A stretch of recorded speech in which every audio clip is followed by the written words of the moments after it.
Right. Oh, yeah. Well, I'm sorry. Yeah, that's what I meant, of those who are available. Yeah. All right. So I have the pleasure as vice chair of filling in for Emily to lead today's meeting. And I hope we'll be able to get through some of these concepts that are not related to public interest and maybe come to common agreement to put those to bed.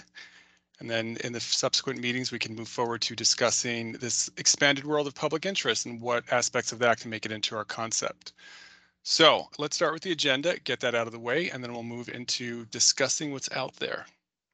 So a brief review for those in the meeting who might not have access to the agenda at the moment. Item 1 is approve the agenda.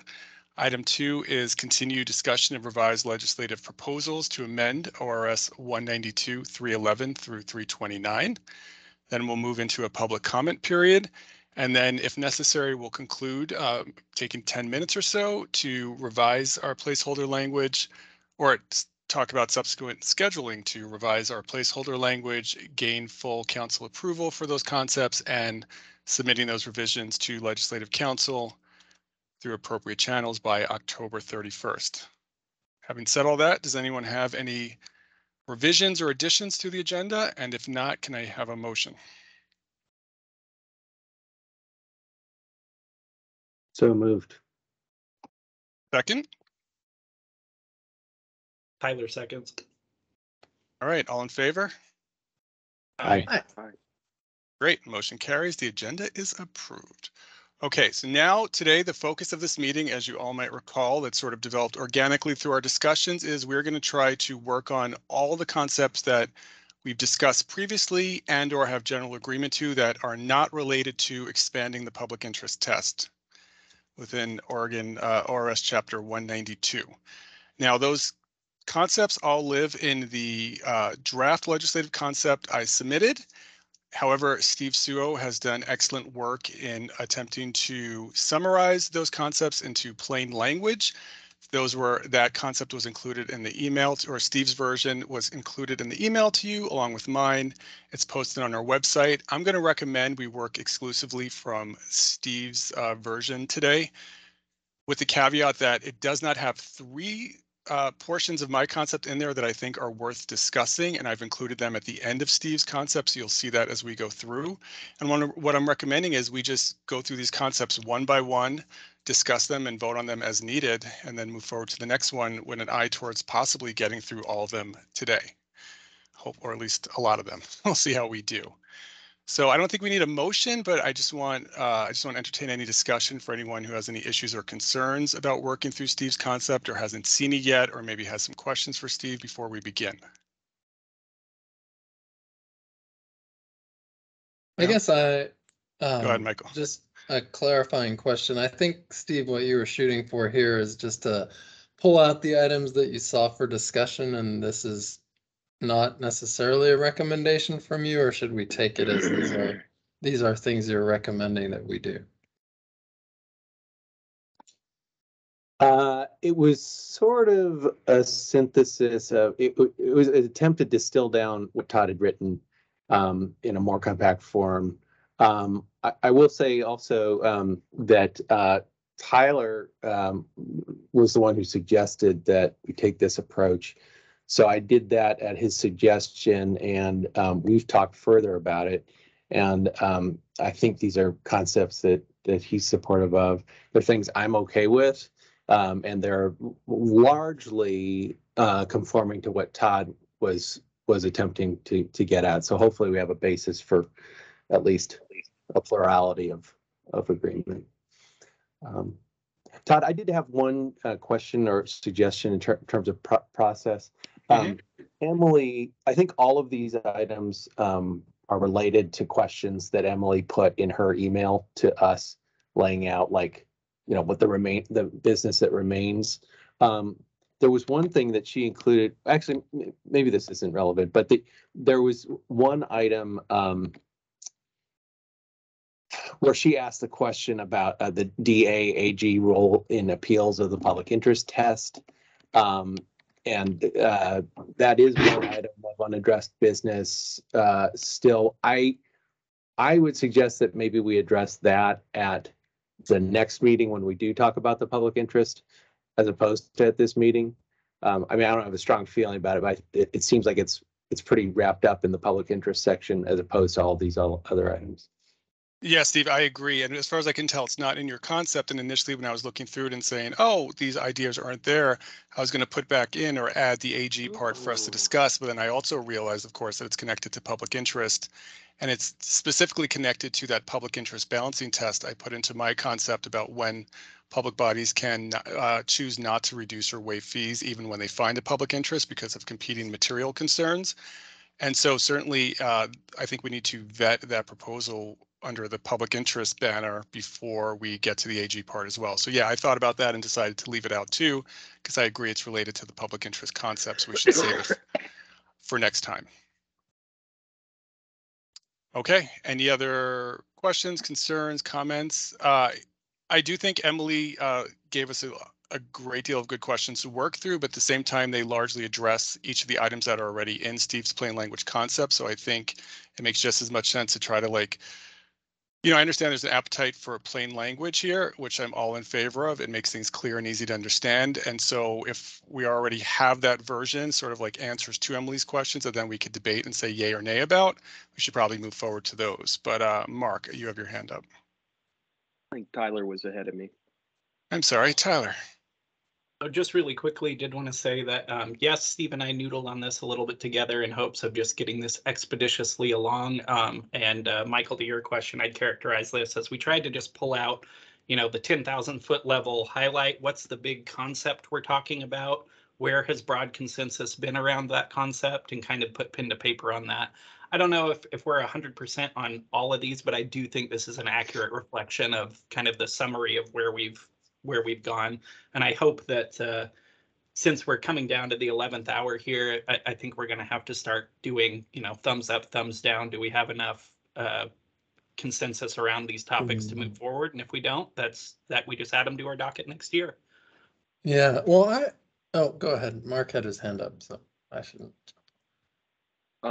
Well, my simple question is, are we going from I've got a whole bunch of different paper in front of me, folks. And to be clear, I want to know which piece of paper we're working from, because frankly, since the meeting on the 7th, I think we've had 5 different documents sent. And so quite honestly, I'm having a little bit of difficulty understanding what reference document we're using. And so it would be really helpful, at least for an old stoger like myself, to at least ensure that we're all singing from the same page of music. Thank you. Mark, I feel like I missed the word after old in what you just said, but that's okay. So listen, we're going to work off a single document, and I just dropped the link to it in the chat. And once we're ready to work, I will also share that with everybody. So you can see exactly where, and I have a Word version too. So if we need to make changes, I could type it in. And as I mentioned, the only thing missing from the link document I just put in the chat are those 3 extra pieces that I'll add at the end if there's time for us to discuss. Michael. So, yeah, I just want to raise before we get into sort of specifics, because I actually think that a lot of this is stuff that probably we're going to be able to agree on pretty easily, that these are good ideas. But I do want to sort of raise the issue that I see, which is that the more things we're doing, the more enemies we might be making. And I'm really happy with where we are, frankly, on the public interest. And I really, part of me feels a little anxious about this. I would say the only thing in Steve's concept that I really kind of don't like is the sort of strict requirement to come up with it's an itemized receipt, but it's to me not even really a useful itemized receipt to the person receiving it. They might want to know which types of records that they have asked for are more expensive than other types of records, but I don't really know that they're going to care how much of the time the public body is spending is being spent on review versus search versus redacting. So that to me feels like a unnecessary requirement to write in absolute terms. And if we want to think about maybe creating the right to ask for some kind of a itemized invoice, that it really should focus on, well, what are the records that I'm asking for that are problematic to you, as opposed to like, how much of your time are you going to be spending on which of these administrative functions? Well, Michael, I hope you remembered what you said, because I'd like to table that and wait till we get to that section of Steve's concept to discuss it further. Okay. Mark, I'd also ask you, if you're going to make a comment specific to the draft, if you could hold that till we get to that section of the draft. If you have a more general comment, please go ahead. But unmute first. Here's my general comment. I wholeheartedly agree with Michael. Thank you. Well, I will remind you and Tyler, you both mentioned in the last meeting that you felt like 80% of this was pretty good and actionable, which I hope means you believe your constituents will be in favor of it as well. So let's see how much of that 80% is in this document and what else, we could talk each other into. So if there are no other comments, why don't we just dive in and get started? Does that work for everybody? Great. Now give me a minute while I figure out how to share this document, which always takes me a little bit of time. Screen? No. Oh, that's the wrong screen. Okay, sorry. Hold on. Ah.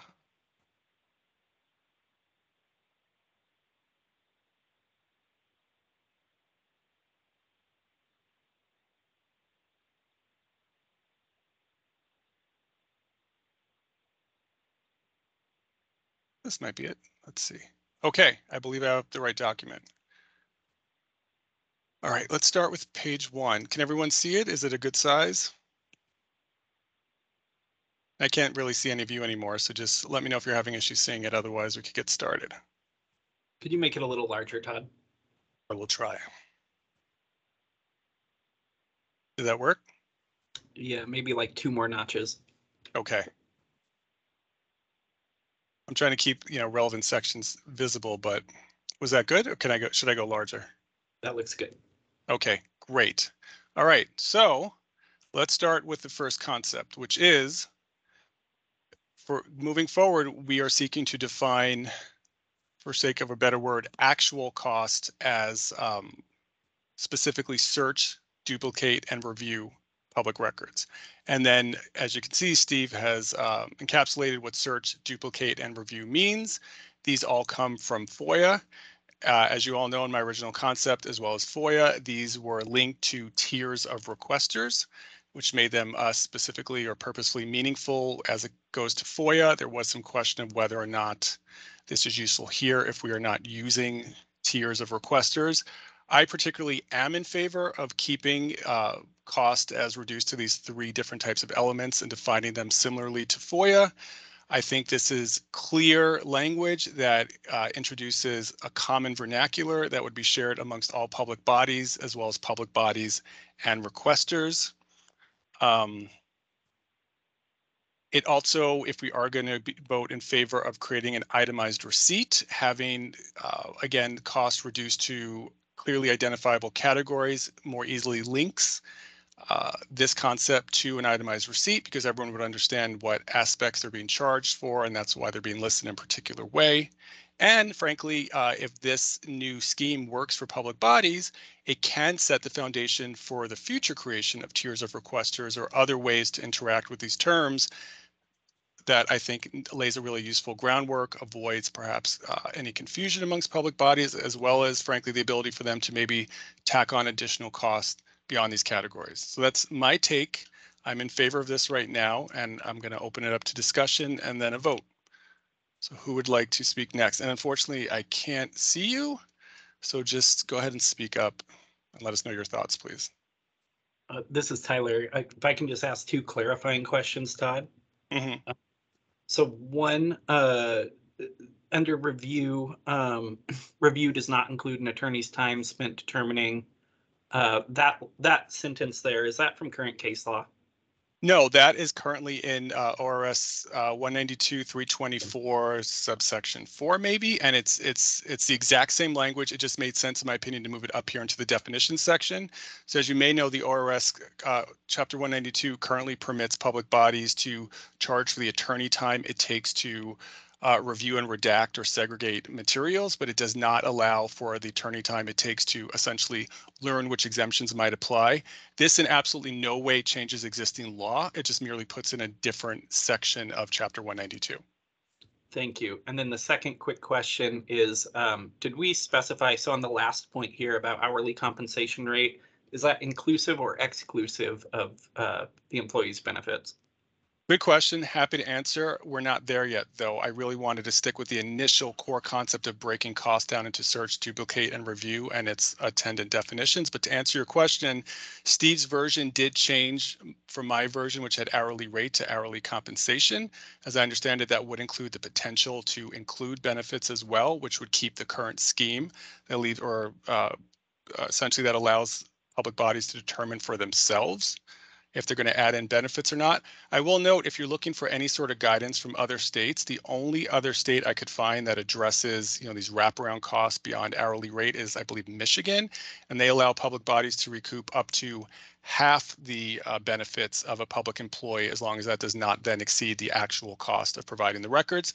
So if anyone's open to discussing this, we could potentially introduce some sort of notion where some percentage of benefits are permitted while not being required to be recouped as well. Awesome. Thank you. That was a long answer on something you don't want to talk about, Todd. I know. Sorry, Michael. It's okay. I'm just gonna go next. I think I'm probably gonna be a vote against this. I just continue to think that it sets kind of the wrong tone in terms of suggesting that this should be carefully accounted for. Every minute of time and in every context is chargeable. I realize it still says actual cost. It's probably not the biggest deal, but I feel like it just, I don't know, to me, it moves towards very, I don't know, just like itemized fee for service view of the law that I don't that's generally not what we try to do when we're interacting with requesters at the DOJ. And we charge when there's a large request and it's actually going to require us to like divert from things we normally do. And this feels like it sets more of an expectation that when you ask for records, you're going to get charged. And I just don't like that. So that's where I am, but I can see your points too. I don't think you're offering it in bad faith, but I think I'm going to say no on this one. Well, just out of curiosity, and obviously you should vote the way you feel you want to vote. I'm just curious, is there anything that could be done here that better defines actual costs, but addresses any of your concerns about doing so? I honestly think that what's in the statute is okay. And honestly, when you tell me that public bodies are asking you what they can charge for things, I mean, it's great that they have someone they can ask. And, I think it seems probable to me that there are some public bodies who don't exactly know what they can charge for when they read existing law. And they don't ask you, and they probably don't charge, and that seems okay to me too. So I just feel like this kind of clarity is not necessarily like pro-transparency clarity. It feels to me more like treat this as a separate fee-for-service business function change clarity that is not necessarily the tone that I would like the public records law to have. I think we should just leave it. That's my honest answer. There. Well, I actually just realized so Steve's concept didn't incorporate my other language of up to the actual cost of providing a record. I don't know if that makes a difference to you or is of interest, but I do like that language because it's a small change, but it does further clarify for public bodies that they don't have to charge the full actual cost. In reality, we know they rarely actually get that back. What would you think of adding that language back in? I mean, that makes it better. It doesn't make it all the way better for me. And again, like, I don't think that this is gonna end the public records law if we put this in. It's just, while we're talking about what we think about it, that's what I think about it. Thank you. Anybody else? I think that like, I don't really object to these definitions, but I also don't think that they're critical for the other things that we've agreed on of what we're trying to do. I agree that having, hours like divided by these categories seems like extra work that may not be actually helpful to the requesters. And I'm also concerned that it may create more confusion. Like, for instance, we heard some testimony, I seem to recall, from someone that like mentioned that they had like offsite storage, and like to me, search would include like transport of records from offsite storage, including like cost of like returning the records to offsite storage. But that's not clear here. And there could be other actual costs associated with producing records that like I can't think of. And they may not understand whether those are included here. So that's the concerns that I have about it. Thank you, Emily. Understandable. We would be introducing a new way of calculating costs, which would mean some adjustment for public bodies, and certainly a fleshing out perhaps over time of what items that were not thought of can or cannot be included in cost in general. That's probably true of any new law that needs, litigation, adjudication, practice, and repetition over time to really sort of flesh out all its parameters and boundaries. But I hear your concerns about why that might not work with the way we have it here. Okay. Anybody else? Mark has his hand up. Thank you. So I tend to, I tend to err on the side of if there's a question out there, try to get it explained, right? Try to get it covered. And so to me, I think that there is some benefit to this, but I do agree with Emily on her point that this is not necessarily an exhaustive list of things that you have to do in order to search, right? Or duplicate. Maybe duplicate is complete, but I was thinking, boy, it might take some time to locate a record, sort of to Emily's point, or to locate where a record is held, and then how to identify which record the requester is seeking. So to the point that I do think that this is somewhat helpful for the people, for the public to understand, what local government or government in general can charge for. I don't think it's an exhaustive list, and I'm sort of agnostic one way or the other. I do see benefit to having this in the statute for those who may be unfamiliar with the public records and what government can charge for, and alternatively for those smaller local governments who may not receive terribly many requests and get asked for records, and suddenly they have to figure out if they're going to charge and whether they're going to charge and what can they base those charges on. So, I'm sort of a yes. I understand Michael's concerns, but I also tend to think that it might be good for us to have this in the statute. Thanks. Thank you, Mark. And I feel like the words "looking for" and also "retrieving" would probably encompass all these scenarios that were just mentioned. And there's also probably decades of FOIA litigation involving these terms that would form a basis of initial litigation or AG and DA appeals in Oregon to help further define, flesh out, and clarify these terms too as we move forward. But let's be honest, it works at the federal level, and it is a judgment call from this council on what public bodies can charge for. We're not, at least with a concept like this, trying for a definitive list of everything that could come up. We would be saying you may only charge for searching, duplicating, and reviewing with what are fairly expansive definitions. And so if a public body cannot justify a cost under one of these categories, they would be prohibited from charging it. So that would potentially be a change, although I think these concepts largely capture what public bodies already do, but just create a clear foundation for what cost means, and it would be understood by requesters and public bodies in a way that never really existed before. Anybody else? Scott, Todd, this is Tyler. I just speak up in support of this just because what I'm basically doing is looking at this compared to the status quo, which is struck through up there. I agree. I think that search, duplicate, and review is a pretty expansive definition, but also gives a foothold for both requesters and bodies to actually look back and reference what am I actually allowed to charge for. I think this is greater clarity.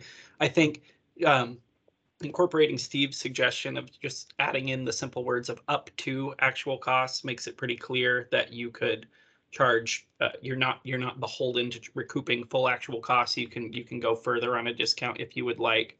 But I'll just leave it there. Does it change current practice? No, but does it increase clarity? Yes, is where I'm at. And I know that Scott Stouffer has his hand up. Thank you. Scott, go ahead, please. Thank you, Tyler. Yeah, and I just wanted to chime in sort of similar to Tyler.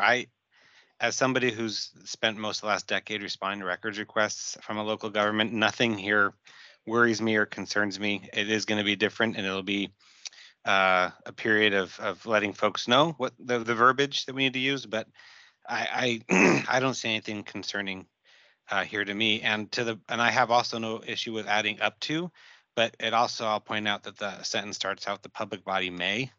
So the concept that we don't actually have to is already kind of there. Again, I have no problem adding up to, but it's already kind of there, I think. So I appreciate what Steve and Tyler were doing on this, and I just wanted to say I support that part of it.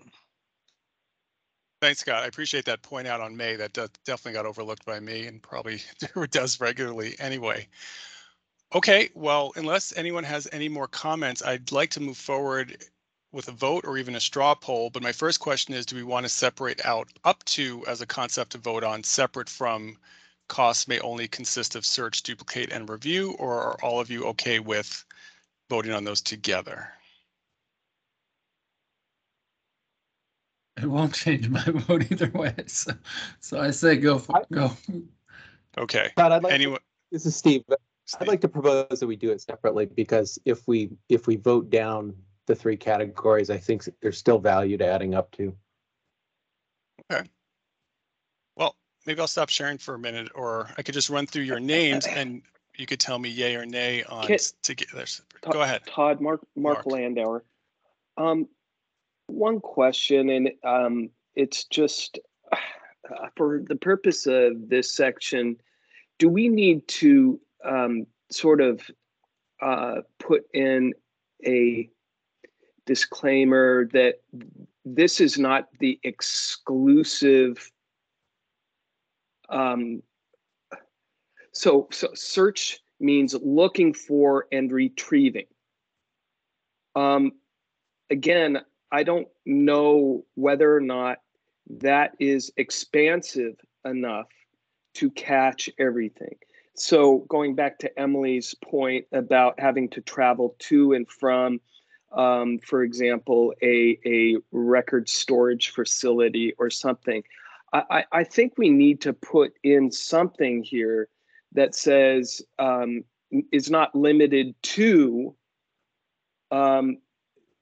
for the purpose of this section, oh boy, I didn't think this fully through, but I do think that we need to say something to the effect that it is not limited to the definitions either here, or we need to expand upon the definitions. Just, I'm throwing that out there. Yeah, I hear you, Mark. Well, just a reminder, this is the plain language distillation of my more legalese-based concept. My concept has mostly a word-for-word repeat of what's in the FOIA. I could show that, although it doesn't do much for this issue beyond what Steve's definition does. It refers, after looking for and retrieving records, to page by page or line by line identification of information within records, and also reasonable efforts to locate and retrieve electronic information. And then it also has that public bodies will conduct searches in the most efficient and least expensive manner, but that has now been separated out into a concept we're going to vote on next. So the more expansive definition in my concept wouldn't address this any further. But I think if we're going to move forward with this, whatever definition is ultimately derived from our plain language concept would be what controls how a public body searches for records, but I'm just really not sure. I guess it's not connecting for me, Mark, how looking for and retrieving physical records doesn't encapsulate your concerns, especially when those terms themselves are not further defined. Well, and I guess the reason for my nervousness is the Boley versus PGE case, in which the Supreme Court basically said the statute is black and white. You're limited to what the statute says. And so, oh, I'm sorry, go ahead. No. So the statute is going to govern what happens here. And so what I fear is that that there may be cases where, again, using my simpleton example, where you have to go to a archives in order to get the record from a different physical place, you may not necessarily be able to charge for that time and miles because, well, retrieving, I suppose, might be a part of that. But again, I just don't know if it's fully covered. Maybe I'm being a little too nitpicky here, and maybe my colleagues think I'm being too nitpicky. I'm just a little nervous about that we may end up in a situation that we've created an unintended consequence. I'll leave it at that. Well, if you're thinking that way, Mark, others might as well. Does anyone else want to respond to Mark's comment? I think Emily had her hand up, and Steve, and then me. So thanks, yes, Michael. You could be our hand caller. Okay. Emily.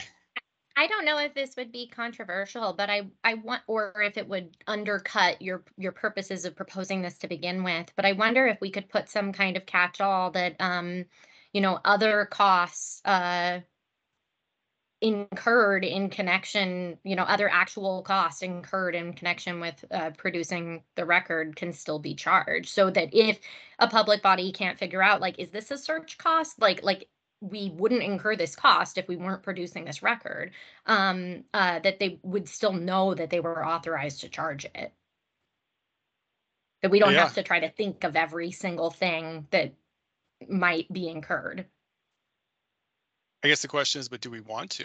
Do we want to sort of put boundaries around this universe that says this is it, similar to how it's done in the federal system? And for instance, keeping your point in mind, but getting back to Mark's as well, what if we did something like search means looking for and retrieving physical or digital records responsive to a request, including but not limited to retrieving, maybe there's a different word that's better, physical records stored in a location other than the primary location of the public body? That addresses a concern that this type of scenario is not captured, but doesn't obviously capture all concerns that aren't part of it, or all costs that might not be part of this definition. So what do we think about that? I just think we're never going to be able to spell everything out. Mm-hmm. Yeah, I would agree. I'm fine with that. Again, I don't want to get too bogged down into the details here because frankly, we could spend years continuing to discuss it. So I'm sorry. Well, why don't we do this? I'm going to put other as a placeholder. We could vote on up to. We could vote then as one on search, duplicate, and review, and then we could try to flesh out language for other and vote on that. That sound generally agreeable? Steve's had his hand up for a while, Todd. And Steve has? Yeah. Okay, well, whomever's next, please go ahead. Well, I guess, but separating out the other question, I guess, I don't know that you can separate it out because the people who have raised concerns about, enumerating them probably won't support enumerating them unless others included. But I'll just say this: I think retrieve physical or digital records is pretty expansive. I mean, any reasonable person is going to consider driving a truck to a warehouse to get something, retrieving a record. I mean, I think these categories they strike a balance between broad and specific. They do have a basis in federal law. I'm not too concerned about that. I will say I'm not real excited about going with other. I feel like Todd's goal was to say these are the three things. They're broad categories, and that's the end of it. I mean, if the intent is to make things clearer for requesters and public bodies, then enumerating these three things and only these three things, I think gets us there. I do think there's potentially a value to it. I hear Michael's argument that simply by like harping on all these costs that you can recoup as a public body, maybe it waves the flag, hey, start recouping more costs. That I suppose that's a worry, but we've already said in 4A, like you can charge a fee to get money back for this. So I mean, we've established it's right there for public bodies and everybody to see. Like you can do a fee for service model, at least in the broad stroke. So I'm not worried about adding language that adds clarity. But if it doesn't add any clarity, in other words, if we say it includes some of these things and maybe anything else that we want to cover, I'm not really going to get behind that. And just to sort of pile on to what Steve is saying, I was going to respond in part to Mark's comment that we could tell him that maybe he was being unreasonable here. I think maybe he is, but it's also an illustration of the bigger point that I was making about the sort of more we add to this, the more trouble we're going to find ourselves in. And this feels like, the 7 of us are having this conversation about this, and it's not a simple conversation. And we have concerns from my side of this, which is like, I feel like this is creating more of a actual cost fee for service model, and we have concerns that Emily and Mark are articulating that, well, we want to make sure we're not foreclosing some costs that we're not anticipating. And like I don't know, that to me is pretty telling. And also, if we add other, then I really don't see what we're doing that's any better than existing law. So I'm going to make this easy. I'm going to withdraw my concern. I'm just going to note that I hope that this doesn't create any unintended consequences. Todd, I'm ready to vote. Thank you, Mark. Emily, you brought up this concern as well. Is there anything else you'd like to say before we went to a vote? I don't want to leave your thoughts out of this. No, I feel like I shared all of my feedback. Okay, great. Thank you. All right. Well, then, for the purposes of this vote, I'd like to remove other. And I want to start with up to. Just should the language be amended so that a public body can charge up to its actual cost for recouping. Can charge up to actual cost for providing a public record as opposed to currently actual cost. So we could go around the group and I could just poll you one by one to make sure I'm doing this right. And you could vote yes or no in favor of adding up to. And I'm just going to go by the clockwise, by the way you appear on my screen. Steve. Is this a motion we're voting on? Should there be a motion, or is this more like a straw poll you're doing? It's a good question. I feel like it's late enough in the day that maybe there should be an actual vote, but that probably does require a motion. You're right. So moved. Thank you, Mark. Second? Seconded. Thank you. Okay. Steve? Yes. Okay. Yes. Scott? Yes. I just realized you and Steve have the same initials. Michael? This is just on adding up to as the motion on the table. Correct. I think May already covers that, and I'm going to vote no because I don't want to make changes we don't need to make. Thank you. Tyler. Yes. And Emily. Yes. I agree with Michael, but I also think it might be clearer to some people with the updo language. Did I miss anybody beside myself? Yes. No. Who did I miss? Yes, you did. Who's talking? Mark. I'm sorry. Mark, I'm sorry. How could I have forgotten Mark? My apologies. Well, we'll have a discussion offline, Todd. Uh-oh. No, I'm teasing, of course. I share Michael's sort of sentiment, but I'm an I as well. Thank you. And so am I. So the motion carries. You know what, to make my life easier, I'm going to highlight in yellow what we've agreed to. So let me do that. Okay, great. One done. Todd, while you're typing, I think the effect of what Mark was saying about withdrawing his concern would mean getting rid of the second clause in the first bullet point, the including but not limited to, if that's what you meant, Mark. Yeah. Yeah, okay. I will take it out. We'll put it back as it was. Todd, if you're talking, you're muted. Can you hear me now? Yes. Okay, thank you. Yeah, I think I just like faded out for a second. Okay, maybe this is a good time to say that I personally support a long on-ramp for this bill if it's enacted in any way close to what it looks like now, so that there can be an appropriate education and preparation time for public bodies. I don't know what actually makes sense in terms of a long on-ramp, but I don't know how much control we would have over suggesting that, but I'm definitely in favor of giving public bodies a fair amount of time to get up to speed and get ready for all of this. Just FYI. Okay, so moving on, the next will be a vote on whether or not cost should be defined as search, duplicate, and review of public records, and that they be defined, as listed here and as written by Steve. So if that's clear, I'd entertain a motion for voting on this. So moved. Thank you. Okay, so Second. Thank you. Just get myself set up here to record the vote. And Todd, Yes. I just need to remind everybody of the important disclaimer that we're voting on the piece of paper that is before us now. When it goes to Legislative Council, it may be different, folks.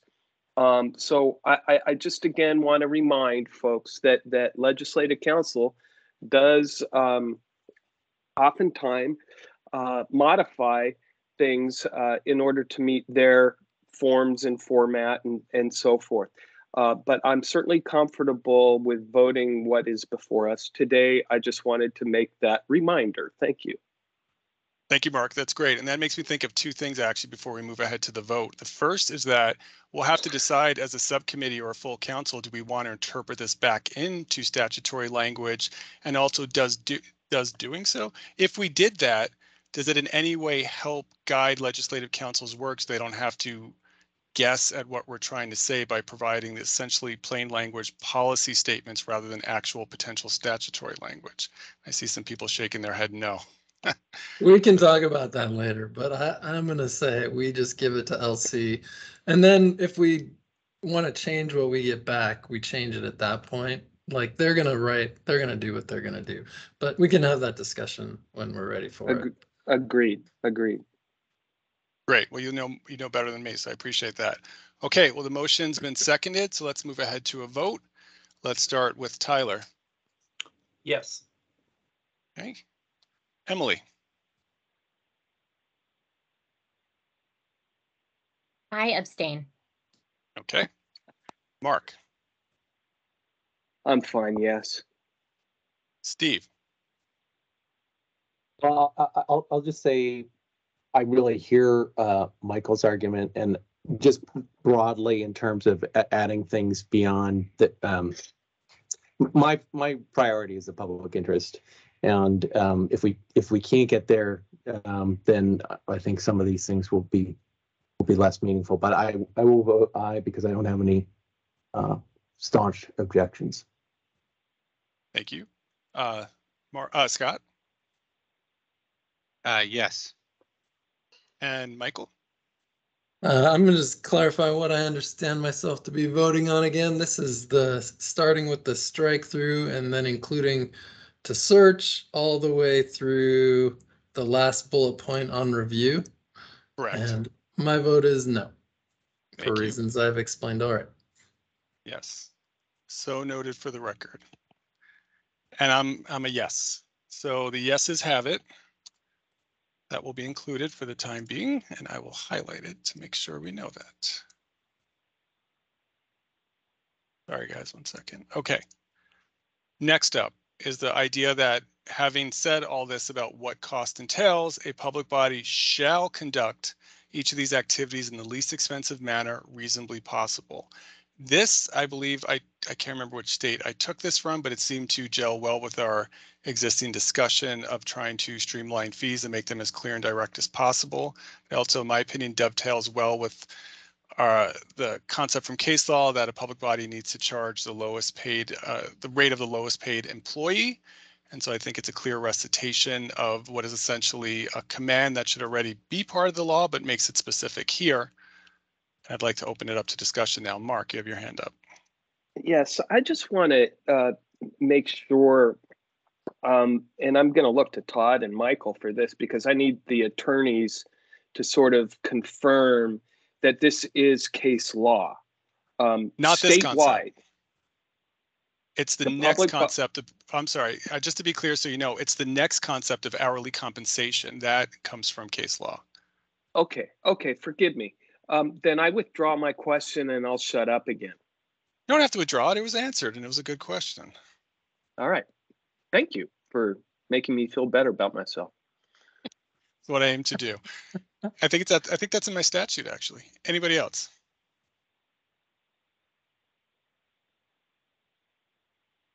Okay, hearing no further questions, discussions, why don't we just go ahead and vote on this concept to see if we want it included or not. So move. Thank you. I probably should have included that. Oh, wait, sorry, someone wants to be admitted. Okay, do we have a second? Second. Thank you. Okay. Scott, why don't you lead us off? Yes. Steve. Yes. Emily. Yes. Michael. Yes. Mark. Yes. Tyler. Yes, and thanks, Steve, for pulling out the line most efficient. I think that clarified the intent here really well. Thank you. And Todd votes yes. This has passed. Great. Our first unanimous one. Okay, moving on to the next concept, which, as we mentioned, is derived from case law in Defense of Animals v. OHSU. The case does not expressly state, as far as I can tell, that you have to, it essentially says a public body has to justify the rate at which they, and Michael could help me out on this, at which they charge an employee's FTE, and that's generally been interpreted as the lowest available FTE, and that is case law that's binding for all of Oregon. And in so doing, they specifically, the court pointed out that there was no evidence that lower cost employees couldn't have done the work. I think it is clearly the existing law, and this is another one I will easily support. I have a question, if I may. Go ahead, Mark. And again, for the attorneys. So a public body shall not charge more than the hourly compensation of its lowest paid employee capable, but Michael just said available. Well, it is capable and, well, it's capable and available as in that employee is employed at that public body, as far as I'm interpreting it. Michael, go ahead. I think I said able, but if I didn't, then I misspoke. Right. For instance, I was on my own for a very long time, and I did get some public records requests. And even though some of the work that I had to do to provide records was merely administrative, that could have been performed by an FTE at a much lower salary, that this clause wouldn't apply to me because I'm literally the only employee of the office, and therefore I would have to charge my higher rate because I don't have lower salaried employees. But for an organization that does, the lowest salaried employee at the appropriate skill level, you'd have to charge their rate for that aspect of the public records request. So maybe for search, you would have a frontline staff member, an administrative position, a lower FTE, even if they weren't available to at the time to search for this request, you would still have to charge at their rate. But then review, if what they ultimately retrieved were more complex records that required your attorney to review them, then you would charge at the attorney's rate, even if there were other employees in the office who maybe for other types of requests could do the review themselves. So it really is a case-by-case determination. And within each public records request, you would have to choose, as I'm interpreting this, the appropriate FTE for each element of cost. Appropriate for search, appropriate for duplicate, appropriate for review. So this is where I get sort of tangled up, and I raised this issue previously, and regrettably I'm going to raise it again, and unfortunately as a result complicate this. But I maintain that we're still leaving volunteers potentially out, and I have a real problem with that, folks. I'm not going to split hairs on this. We've all acknowledged that the production of public records does have a cost to government. And I have well over 240 fire districts in the state of Oregon, many of whom are run by volunteers. They do have budgets because they are property tax dependent entities. And those budgets are used for training, for equipment, for fuel, for all kinds of things. And I maintain, and I will continue to maintain, that if a local government receives a request and they're able to recoup those costs, I think they ought to be able to. And as a result, I'm wondering whether or not there is value here to clarify that those government entities that are being run by volunteers should be able to recoup some of the costs that they're being required to incur as a result of public records requests. That's my statement. Well, Mark, correct me if I'm wrong, there was general agreement, or at least not much opposition, to creating some sort of language around volunteers that they would be compensated at the, minimum wage prevailing in that section of Oregon. I had actually made that suggestion, Todd, and frankly, there was some pushback to that. Oh, I kind of remember it as being acceptable as necessary to get well, the if it's acceptable, I'll shut up and we can figure out how the hell to incorporate it. I'm fine with that.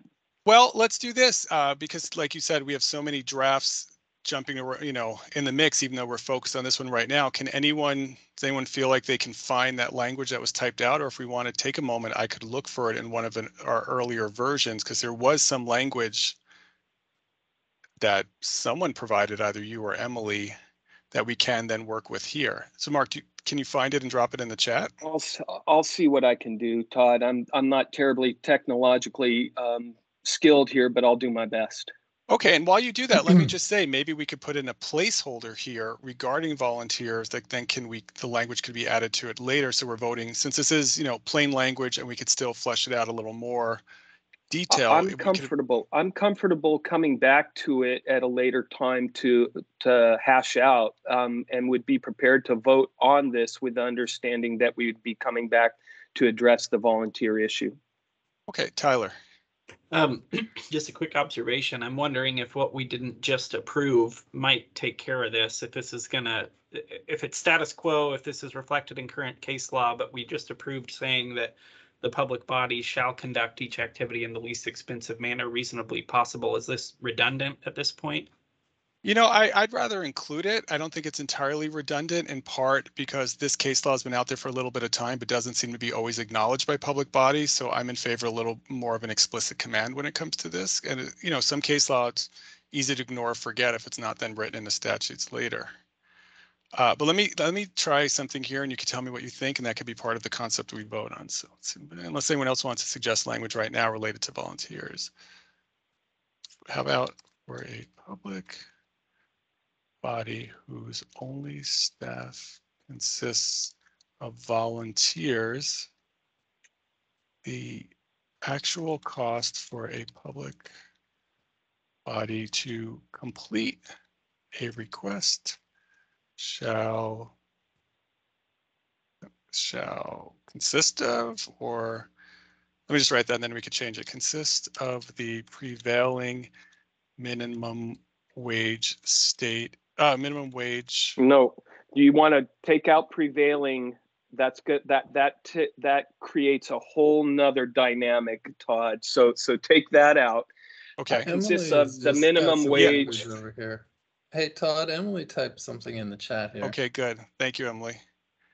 Yeah, excellent. I just found a document posted under, I can't remember now whether I opened it from September 7th or September 16th, but I remembered us talking about this. Great, thank you. Okay. Oh, I that looks don't terrible. remember whether we reached consensus. I'm fine with having. I mean, yeah, we never even took a straw poll on it. My impression from the meeting was it was acceptable, or at least not overly objectionable for inclusion. Yeah, I like Emily's language. I think that makes sense. Thank you, Okay, Emily. yeah. So Yeah, I'm not thank you, Emily. surprising people. Even though I like the first part of what we had here, and I'm actually very sympathetic to and think the issue of volunteers needs to be addressed, at least in the context of what are increasingly common, unfortunately, which are public records requests that are really just designed to frustrate the operation of government. The My Pillow guy has been provoking people in particular to doing that. So I'm sympathetic to this idea of volunteers. I think it maybe needs a different solution. And I also just sort of, and honestly, mostly out of respect for the position that Mark is pointing out again that I had forgotten he raised earlier. Like, I agree this is an issue. I don't think we should necessarily address it this way. And I think that creating a system that allows public bodies to charge hourly wages they're not paying is gonna generate opposition that we don't need. And so I'm actually gonna vote no, mainly from my larger point of, like, we need to not make enemies. So I don't think the restatement of existing law is important enough to justify the fight that we're gonna get out of this. And I don't quite think that the solution here for volunteers is vetted enough to just sail through. Well, given that I'm in favor of splitting these into two separate concepts to vote on, Mark, I don't know if that would affect your voting for the first, if ultimately the second one is up for grabs based on the outcome of this vote. But I'm hearing wide support for this first notion of, just making clear the existing case law. And then we could separately address the issue of, well, what about all these special districts that do not have paid employees? So just from my perspective, honestly, I feel like the existing case law is clearly not pitched at a circumstance like Mark is describing.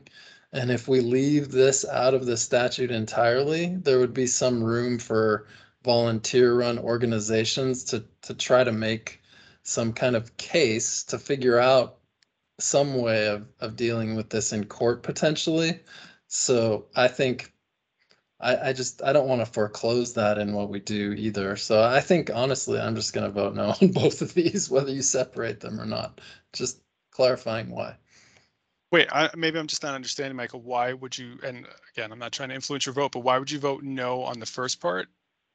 Well, because Mark is unhappy about it. And I don't want to make enemies on either side. And I think also he has a legitimate concern, and a concern that was not in front of the court in the OHSU case. And putting this in statute sort of codifies a rule from a case where, they were charging for highly compensated administrators instead of for people who are, more low-level administrative staff, and then potentially would apply it to the volunteer organizations that Mark is worried about in a way that the courts might or might not under the existing law. So that's why. Thank you. That was very helpful. And Steve, I see you have your hand up. I just have a question for Mark related to what he was saying. So Mark, it sounds like a lot of these public bodies that maybe only have volunteers are firefighting districts. To the extent that that's true, or you're aware of how other volunteer run organizations sort of develop their costs, do any of them bill out for their services for, like, say, fighting fires? Or because maybe an FTE or an hourly rate could be derived from what they would have billed out for providing these services. Yep. No, Todd, you're absolutely correct. If a volunteer fire department gets, for example, called out for a conflagration, they absolutely get reimbursed. Well, then could we maybe table this concept, and you could try to do a little homework in terms of a reasonable replacement for the minimum wage language is something along the lines of, their billable time for the services that they otherwise weren't conducting because they're fulfilling public records requests. I don't know if that'll satisfy this group, or if we're concerned about how, or if it could pass through the legislature, but that might be a viable alternative. Well, I'm going to take a counter to what Michael says. If the volunteer language isn't in there, it wouldn't surprise me in the least bit if the director of the Fire District Directors Association will come out in opposition to the whole damn thing. So I'm trying to keep in mind, some of the players who are out there who will definitely have an interest in this particular bill. And I just know that they have a concern, and they have asked the attorneys that they use whether or not they can charge for volunteer time in searching for records. Now, I haven't spoken with the attorney who generally provides that advice, but her one of her major suggestions to me in preparing for these discussions was to ensure that it's clear in statute that volunteers can be used for the production of public records, and they should be compensable for that time because it is not a part of their primary duties. And I don't disagree with people when we say government is there to be transparent and share records. I agree with that. But again, there is a cost. And I think that we have all come to that same consensus.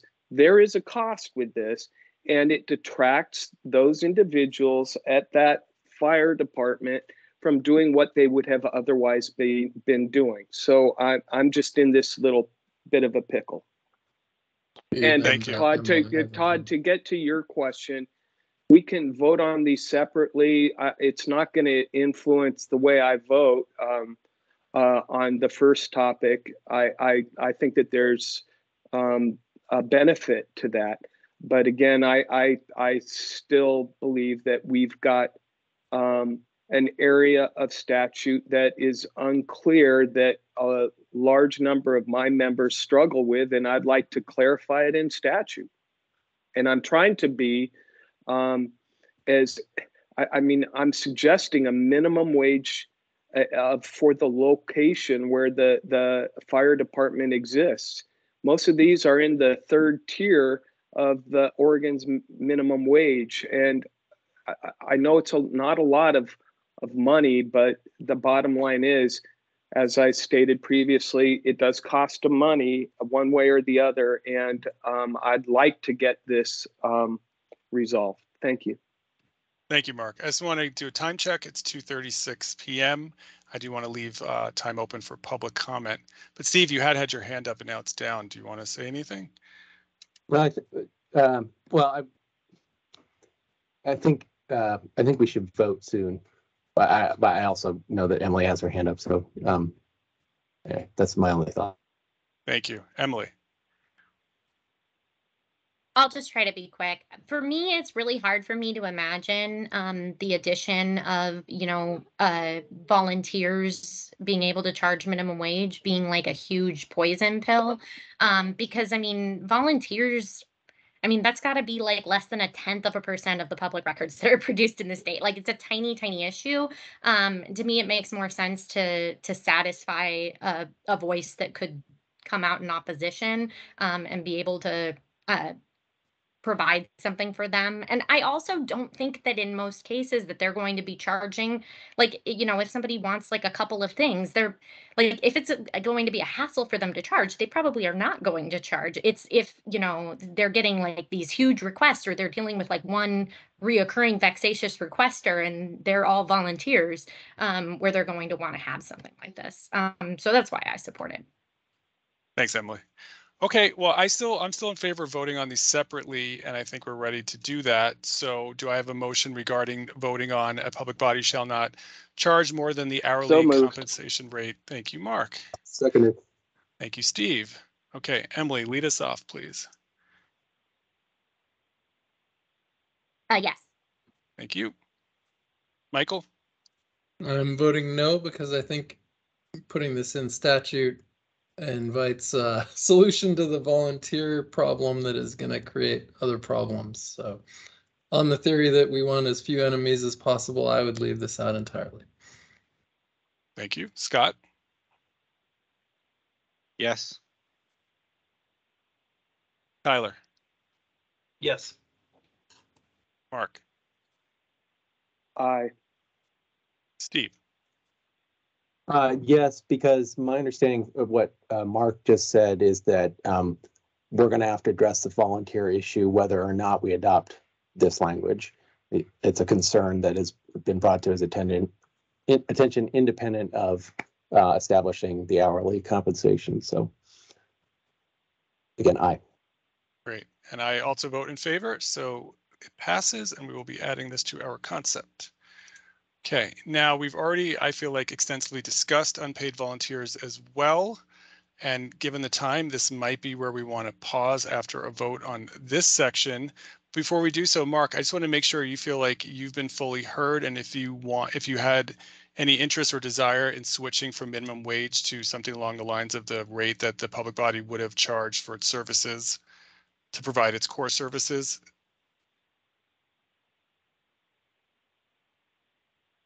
Oh, you're muted. Sorry. Forgive me. I apologize.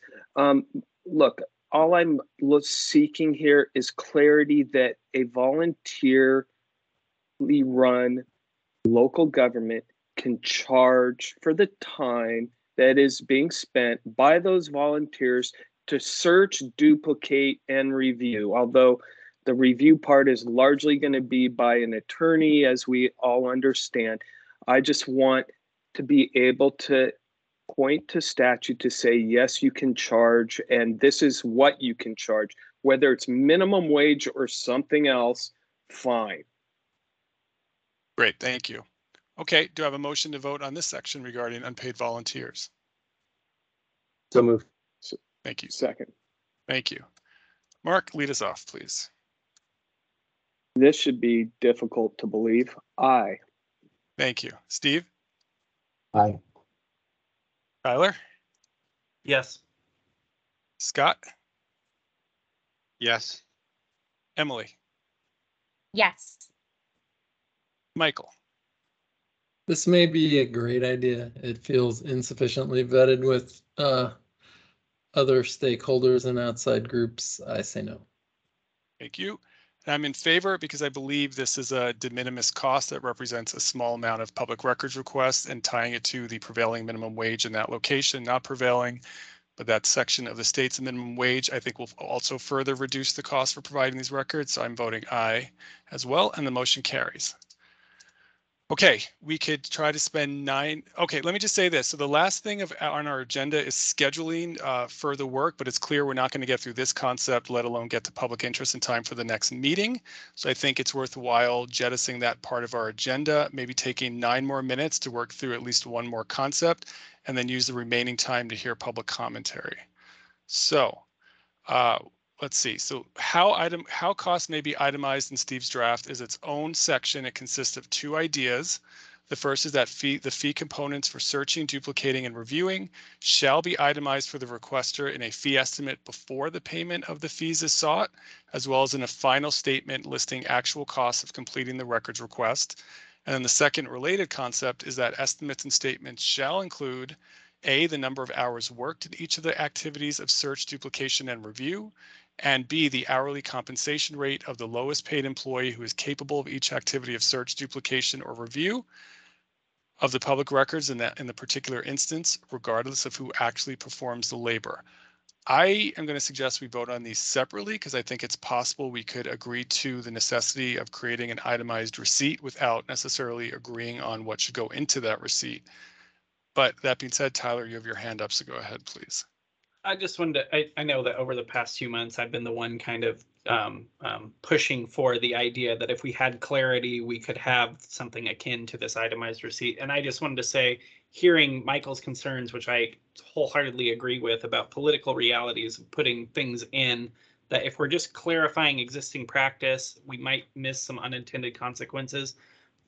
I'm of a mindset, this section on how costs must be itemized and the next one about communication to reduce costs. In my mind, public bodies already have the ability to work with requesters, right? When a requester says, help me explain, help me come up with this, what's the rationale behind the fee estimate? There's nothing keeping a public body from sharing information about that currently. So I think that putting in like this shall be itemized does invite opposition. I can hear already that you might have county folks saying, well, this is an administrative burden that it's going to add to the cost. It's an unfunded mandate. I think the bigger point for me and what I think does move the needle is what we have already agreed on about this search, duplication, and review. So I think we have accomplished this part and we don't need to, at this point, because we've accomplished that much bigger goal, I think we could cut these next 2 sections because and just leave the communication lines open between public bodies and requesters as they currently are. Thank you, Tyler. Well, I'm going to respond to that and push back a little bit in my role as advocate because I routinely hear from requesters who say they never hear from the public body. They've asked them for more information and the public body does not respond, does not answer adequately, and they don't know the records they're looking for. They don't know how to narrow the request because 1, they don't have trust, and 2, they don't understand how terms are defined, and they don't understand why they're being charged what they are. Since the law already requires public bodies to provide fee estimates, and if the fee is going to exceed $25, and there's communication requirements during which a public body can close a request if they haven't heard back from a requester within 60 days. I'm not sure that requiring a public body to be more clear about what those fees consist of is problematic. I also hear Michael's concerns that this might impose a fee structure that incentivizes public bodies to charge when they don't necessarily have to. Maybe Michael's shaking his head no, so maybe that's not what he said. But well, potential language could be if a public body is going to charge a fee, then the fee components, et cetera, must be itemized. But I am in favor of this. That's really not my concern, Todd. My concern here is that I don't think that requesters care about how much of the cost is review versus duplication versus search. They care about, okay, I've asked for these records. You've told me it's going to be $5,000. What about my request? Like, what am I asking for that is so hard? They can use it to narrow if they know, like, which aspect of their substantive request is problematic, but telling them that the overall request is going to take 10 hours of search time and 20 hours of review time, that doesn't help them at all, right? So to me, this is just like a purely bureaucratic document. And it's not because of what it encourages public bodies to do. I actually don't think public bodies have any interest in general in creating unhelpful purely bureaucratic receipts. I just think that the requesters, if they want an itemization, it's like, okay, what is it that I'm asking for that is creating problems for you? Not how much time are you going to spend on different administrative tasks given what I'm asking for. Yeah, but this concept doesn't exist in a vacuum. It could very easily be tied to the next section about improving communication, because if a public body tells you it's going to take 12 hours to search their records and you've mostly asked for email and you say, well, why is that? And they're now required to tell you, well, you're searching emails, you haven't told us custodians, you haven't told us time periods. Do you want to work together to narrow that request? I think understanding where everyone's starting from with common language is a pretty good idea, but obviously that's my opinion. Okay, Steve, and then Mark. Yeah, I'm going to be really practical here. I am one person, I am a requester who would value knowing how much time was spent, what the wage paid was for each of these activities, because it gives me a basis to say, wait a second, you're going to take 20 hours to find 5 emails or emails from one person for 1 week, 1 week of email time. That seems implausible to me. Let's talk further about that. However, time is short, and I suggest that maybe we, as Tyler said, on these next 2 concepts, we take a look at like who really feels that these are essential. I think they're really important and I support them, but I also think that there's a lot of interest in the personal records requests, and I would be willing to just to move on from these if that, I for one would. That's my level of passion about these 2. Thanks, Steve. I'd like to get to Mark and Emily, and then we could decide how to proceed, and we'll probably be at time anyway. So I kind of share Tyler's concern. I would also share that doing this itemization is frankly going to lead to more expensive production of public records. Okay, let's face facts here, you folks. These proposals will create more administrative burden for the document holders. So having said that, I'm a little concerned about it. I appreciate very much Steve's suggestion and offer, and will withhold any further comments with the hopes that we pursue Steve's offer. Thank you. Emily? You want to be our last word on this? We won't be voting on it today. No, I think what I would have shared has been shared by others. We can move on. Okay, thank you. All right, well that can, Michael?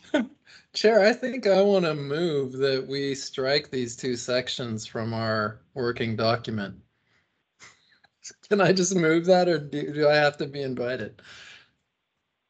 I mean, we've had enough discussion that if the group feels comfortable, we can vote on this now. What does everybody think? Thumbs up, thumbs down on a vote? It might be a little bit against common procedure. So. Well, then we can move to a second. Does anyone want a second Michael's motion? I can second it. Can I offer a friendly amendment? Please do. Simply that let's just table it. Yes. Rather than, I'll second a table. I will second a table. Well, someone tell me what table means, because I did say we weren't going to vote on it. Are we talking about taking out of this concept for this round, or just not voting on it now? So I don't want to vote against this thing. I just would like to move on from it. Well, me too. Does that work? So moved. Let's not vote. Great, we're moving on. Okay, in our remaining time, I'd like to open the floor to any public commentary about anything discussed here today. If you're on the phone, feel free to speak up. If you're viewing over Teams, please raise your hand if you're able to. Todd, it might help if you stop sharing so we can all see speakers. Thank you. Any public commentary? Nick Budnick doesn't have anything to say. Come on. Nick, he's not here anymore. Yeah, he posted something some commentary. Should I read that? Oh, here it is. I can read it. Thank you. Okay, so this is commentary submitted through the chat by Nick Budnick, a member of the media. I can't stay, so here's my comment. I appreciate the intent of the categories, duplication, etc., As a requester, I do ask for line item estimates as useful tool for discussion of narrowing. That said, I would agree with Mark L. and Michael K. that these blanket categories may not be productive. By ostensibly substituting for what otherwise might be a productive fee estimate, they could obstruct a productive discussion of how to narrow. As stated in my previous comments, I think the term quote unquote actual cost is flawed in concept and often leads to flawed application.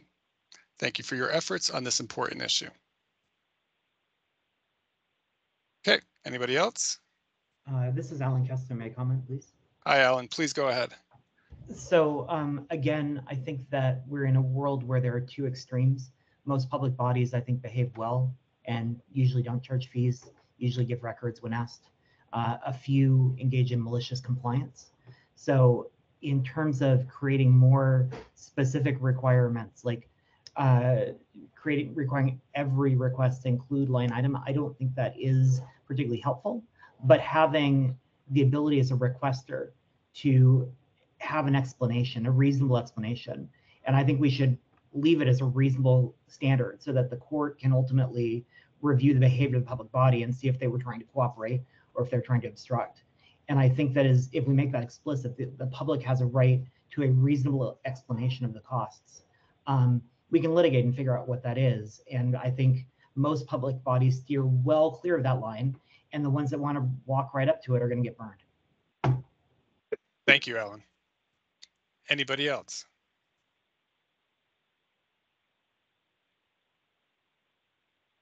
Hearing none, Tyler, go ahead, please.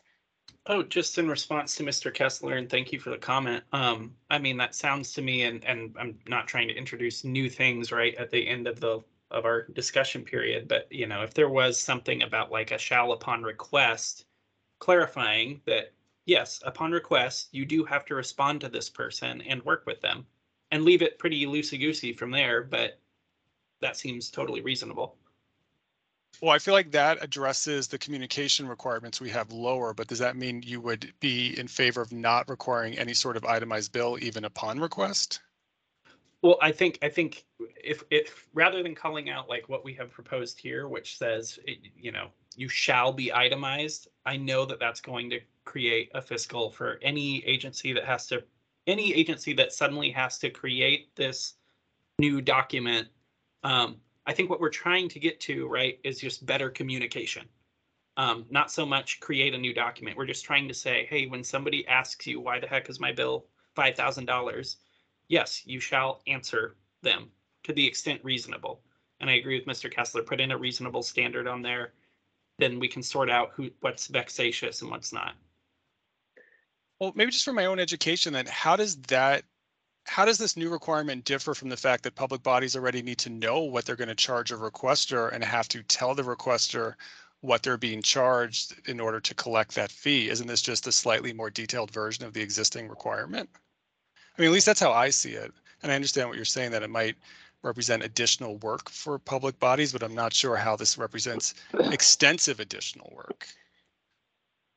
And you know, you don't have to answer that, Tyler, but if you want to, or anyone else has any idea, I would love to hear it, because I think that's the sticking point for me, why I'm still generally in favor of this concept, even if we make the language more permissive.